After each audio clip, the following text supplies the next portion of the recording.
Sisi. Unajua kuna watu wanauza wokovu kwa vipande vya pesa, kwa shilingi 10,000, anaenda kulala na mwanaume mwingine, anaenda kujiuza mtaani. Nakwambia simama na Yesu aliye hai.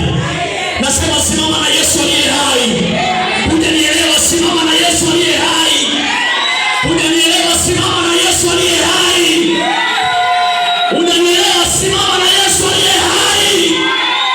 Hata kama maisha yako vibaya, simama na Yesu aliye hai. Bado haujapata mchumba na muda unatembea unakwenda, wala usiogope na kutia moyo. Simama na Yesu aliye hai.